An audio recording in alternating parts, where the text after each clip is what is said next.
Gulliver's Travels, Part 1, A Voyage to Lilliput, by Jonathan Swift. Swift's best-known work, Gulliver's Travels, was published anonymously in 1726 under the original title of Travels into Several Remote Nations of the World. The narrator, Lemuel Gulliver, is a well-meaning but simple Englishman who describes innocently whatever he sees. Gulliver is aptly named for a gull as a term for someone easily duped or gullible.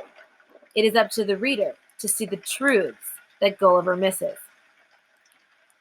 The first voyage, describing the visit to Lilliput, opens with an account of Gulliver's early life, his birth, parentage, and scholarship. After studying medicine, Gulliver becomes a ship's doctor and embarks on a long voyage.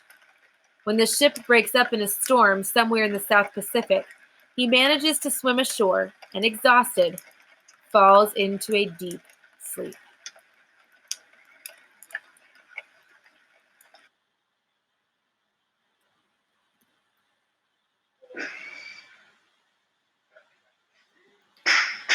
I lay down on the grass, which was very short and soft, where I slept sounder than ever I remember to have done in my life.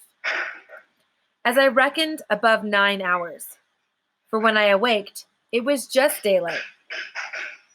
I attempted to rise, but was not able to stir, for as I happened to lie on my back, I found my arms and legs were strongly fastened on each side to the ground, and my hair, which was long and thick, tied down in the same manner. I likewise felt several slender ligatures across my body, from my armpits to my thighs. I could only look upward. The sun began to grow hot, and the light offended my eyes. I heard a confused noise about me, but in the posture I lay, I could see nothing except the sky. In a little time, I felt something alive moving on my left leg, which, advancing gently forward over my breast, came almost up to my chin. When bending my eyes downward as much as I could, I perceived it to be a human creature not 6 inches high, with a bow and arrow in his hands and a quiver at his back. In the meantime, I felt at least 40 more of the same kind, as I conjectured, following the first. I was in the utmost astonishment, and roared so loud that they all ran back in a fright, and some of them, as I was afterward told, were hurt with the falls they got by leaping from my sides upon the ground.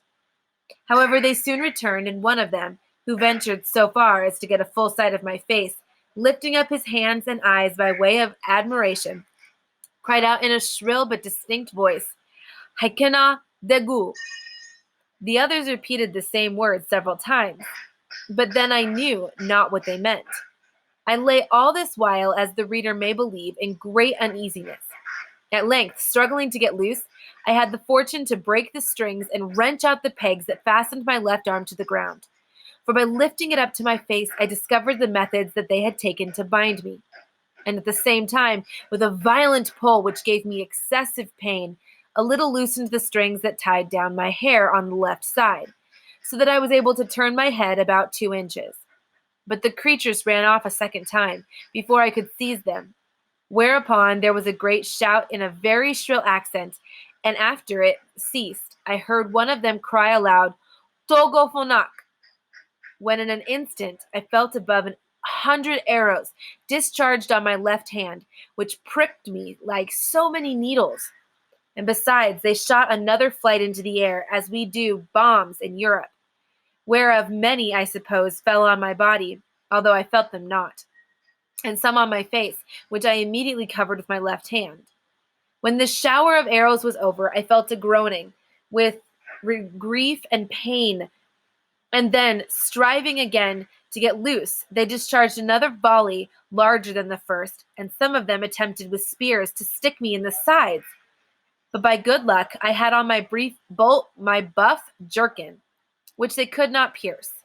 I thought it the most prudent method to lie still, and my design was to continue so till night, when, my left hand being already loose, I could easily free myself And as for the inhabitants, I would reason to believe I might be a match for the greatest armies they could bring against me, if they were all of the same size with him that I saw. But fortune disposed otherwise of me.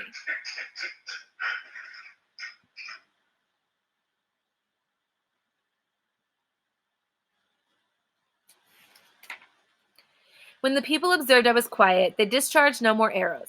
But by the noise increasing, I knew their numbers were greater, and about 4 yards from me, over against my right ear, I heard a knocking for above an hour, like that of people at work, then turned my head that way as well as the pegs and strings would permit me.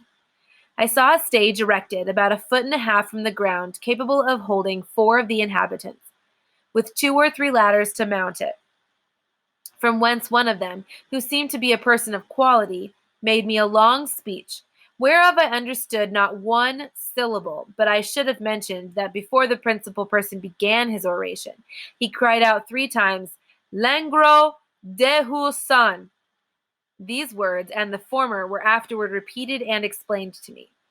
Whereupon immediately about 50 of the inhabitants came and cut the strings that fastened the left side of my head, which gave me the liberty of turning it to the right, and of observing the person and gesture of him who was to speak. He appeared to be of a middle age and taller than any of the other 3 who attended him, whereof one was a page who held up his train, and seemed to be somewhat longer than my middle finger. The other 2 stood one on each side to support him. He acted every part of an orator, and I could observe many periods of threatenings and others of promises, pity, and kindness. I answered in a few words, but in the most submissive manner, lifting up my left hand and both my eyes to the sun, as calling him for a witness, and being almost famished with hunger, having not eaten a morsel for some hours before I left the ship, I found the demands of nature so strong upon me that I could not forbear showing my impatience, perhaps against the strict rules of decency, by putting my finger frequently on my mouth to signify that I wanted food. The Hurgo, for so they called a great lord, as I afterward learnt, understood me very well. He descended from the stage and commanded that several ladders should be applied to my sides, on which above 100 of the inhabitants mounted and walked forward, my mouth, laden with baskets full of meat, which had been provided and sent thither by the king's orders, upon the first intelligence he received of me. I observed there was the flesh of several animals, but could not distinguish them by the taste. There were shoulders, legs, and loins, shaped like those of mutton, and very well dressed, but smaller than the wings of a lark. I ate them by 2 or 3 at a mouthful, and took 3 loaves at a time, about the bigness of musket balls. They supplied me as fast as they could, showing 1,000 marks of wonder and astonishment at my bulk and appetite. I then made another sign that I wanted drink. They found by my eating that a small quantity would not suffice me, and being a most ingenious people, they slung up with great dexterity one of their largest hogsheads, then rolled it toward my hand and beat out the top. I drank it off at a draught, which I might well do, for it hardly held half a pint, and tasted like a small wine of Burgundy, but much more delicious. They brought me a second hogshead, which I drank in the same manner, and made signs for more, but they had none to give me. When I had performed these wonders, they shouted for joy and danced upon my breast, repeating several times as they did it at first, Hekina Degul. They made me a sign that I should throw down the 2 hogsheads, but first warned the people below to stand out of the way, crying aloud, Borach Mivola. And when they saw the vessels in the air, there was a universal shout of Hekina Degul. I confess I was often tempted, while they were passing backward and forward on my body, to seize 40 or 50 of the first that came in my reach, and dash them against the ground. But the remembrance of what I had felt, which probably might not be the worst they could do, and the promise of honor I made them, for so I interpreted my submissive behavior, soon drove out those imaginations. Besides, I now considered myself as bound by the laws of hospitality to a people who had treated me with so much expense and magnificence, However, in my thoughts, I could not sufficiently wonder at the intrepidity of those diminutive mortals who durst venture to mount and walk on my body while one of my hands was at liberty, without trembling at the very sight of so prodigious a creature as I must appear to them. After some time, when they observed that I made no more demands for meat, there appeared before me a person of high rank from his imperial majesty. His Excellency, having mounted on the small of my right leg, advanced forward up to my face, with about a dozen of his retinue, and producing his credentials up under the signet royal, which he applied close to my eyes, spoke about 10 minutes without any signs of anger, but with a kind of determined resolution. After pointing forward, which, as I afterward found, was toward the capital city, about half a mile distant, whither it was agreed by his majesty in council that I must be conveyed, I answered in few words, but to no purpose, and made a sign with my hand that was loose, putting it to the other, but over his Excellency's head for fear of hurting him or his train, and then to my own head and body to signify that I desired my liberty. It appeared that he understood me well enough, for he shook his head by way of disapprobation, and held his hand in a posture to show that I must be carried as a prisoner. However, he made other signs to let me understand that I should have meat and drink enough, and very good treatment, whereupon I once more thought of attempting to break my bonds. But again, when I felt the smart of their arrows upon my face and hands, which were all in blisters, and many of the darts still sticking in them, and observing likewise that the number of my enemies increased, I gave tokens to let them know that they might do with me what they pleased. Upon this, the Hugo and his train withdrew with much civility and cheerful countenances. Soon after, I heard a general shout, with the frequent repetitions of the words "Peplum Salan," and I felt great numbers of people on my left side relaxing the cords to such a degree that I was able to turn upon my right, and to ease myself with making water, which I very plentifully did, to the great astonishment of the people, who, conjecturing by my motions that I was going to do, immediately opened to the right and left on that side, to avoid the torrent which fell with such noise and violence from me. But before this they had daubed my face and both my hands with a sort of ointment, very pleasant to the smell, which in a few minutes removed all the smart of their arrows. The circumstances, added to the refreshment I had received by their victuals and drink, which were very nourishing, disposed me to sleep. I slept about 8 hours, as I was afterward assured, and it was no wonder, for the physicians, by the Emperor's order, had mingled a sleeping potion in the hogshead of wine.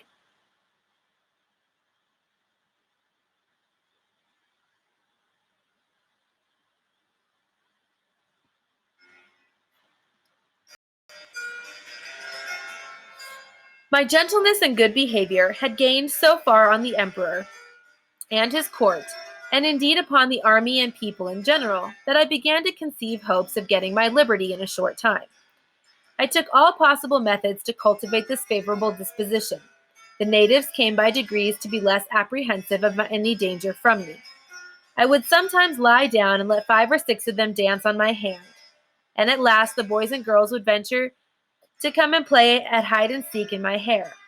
I had now made a good progress in understanding and speaking their language. The Emperor had a mind one day to entertain me with several of the country shows, wherein they exceed all nations I have known, both for dexterity and magnificence.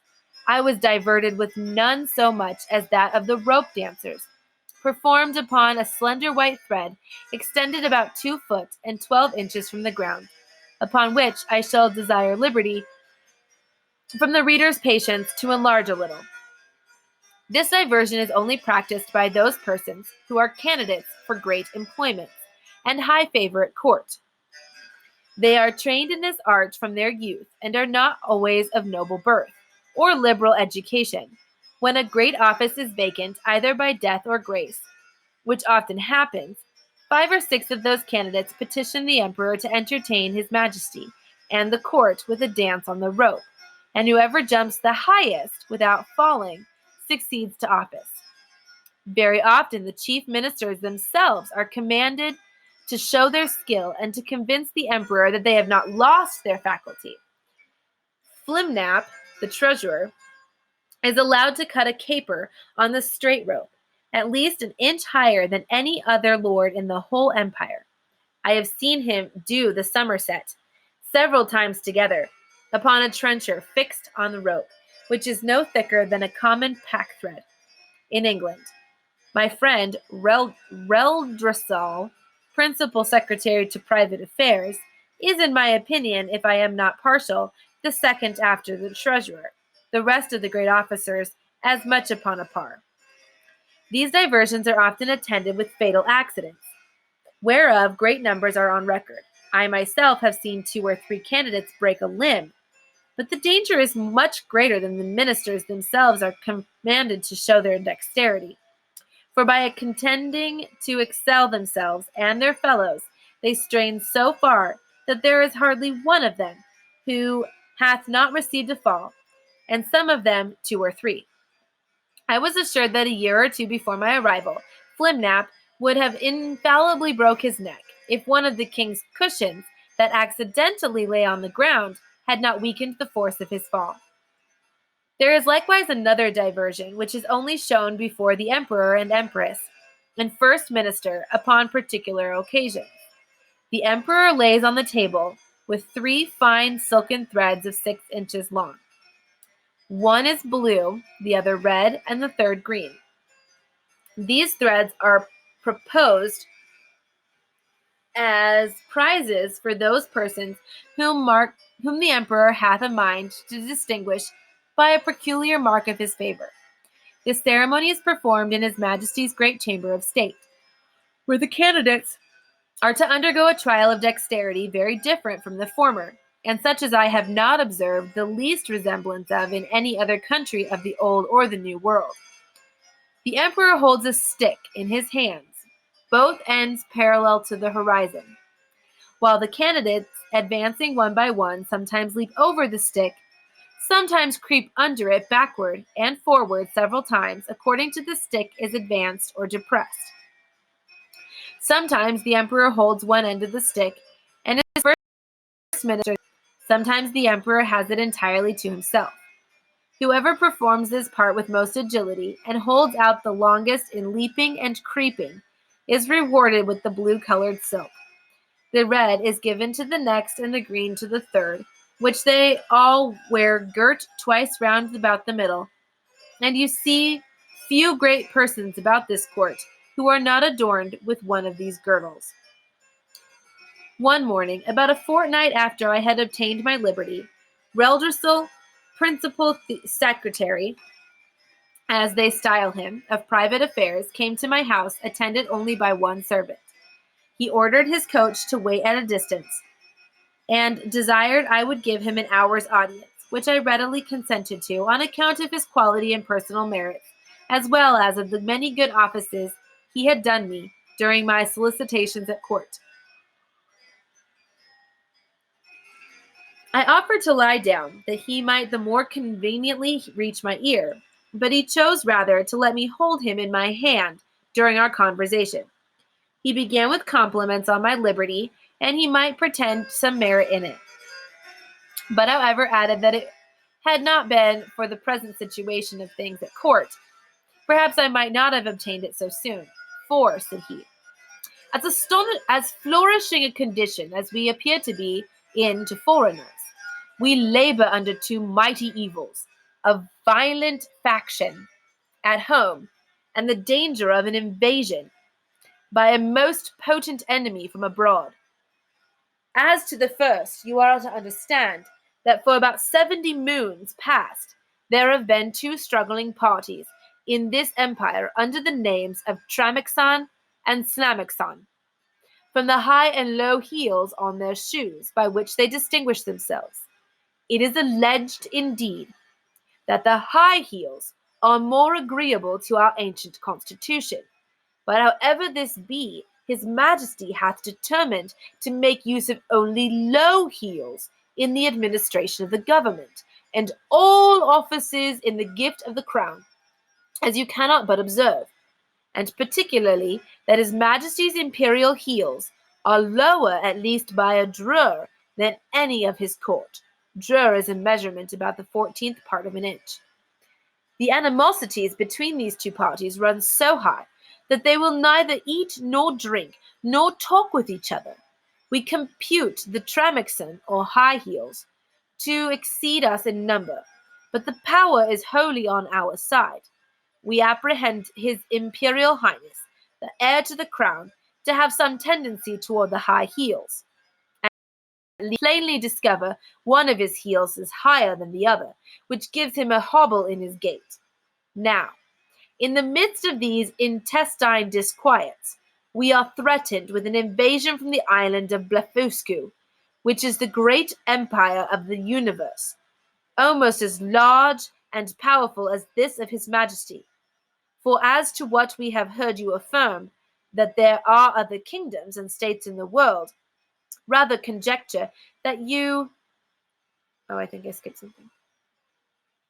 Kingdoms and states in the world, inhabited by human creatures as large as yourself. Our philosophers are much in doubt, and would rather conjecture that you dropped from the moon or one of the stars, because it is uncertain. It is certain that 100 mortals of your bulk would in a short time destroy all the fruits and cattle of His Majesty's dominions. Besides, our histories of 6,000 moons make no mention of any other regions than the two great empires of Lilliput and Blefuscu, which two mighty powers have, as I was going to tell you, been engaged in an obstinate war for 36 moons past. It began upon the following occasion. It is allowed on all hands that the primitive way of breaking eggs, before we eat them, was upon the larger end.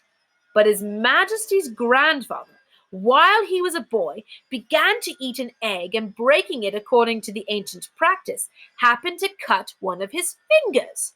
Whereupon the emperor, his father, published an edict, commanding all his subjects upon great penalties to break the smaller end of their eggs.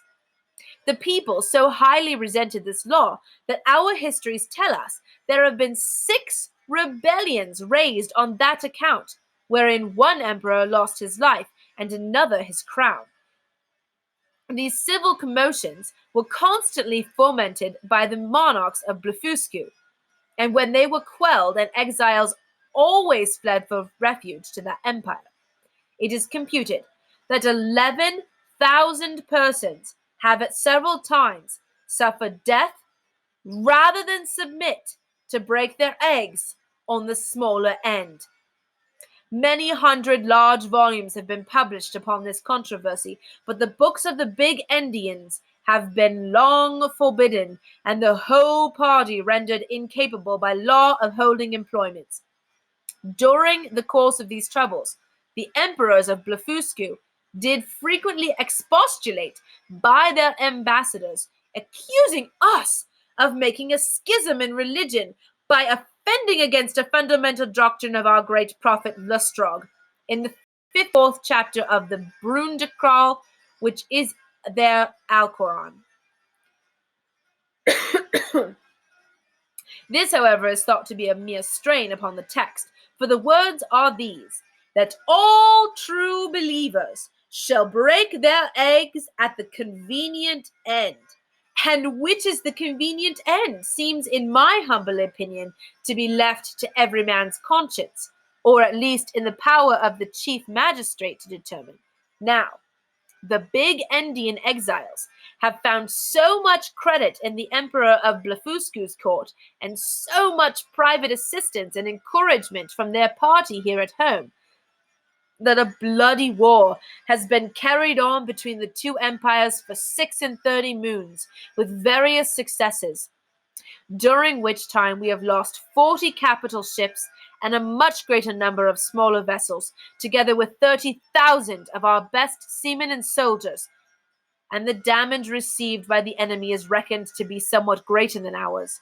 However, they have now equipped a numerous fleet, and are just preparing to make a descent upon us, and His Imperial Majesty, placing great confidence in your valor and strength, has commanded me to lay this account of his affairs before you. I desired the secretary to present my humble duty to the emperor, and let him know that I thought it would not become me, who was a foreigner, to interfere with parties, but I was ready with the hazard of my life to defend his person and state against all invaders.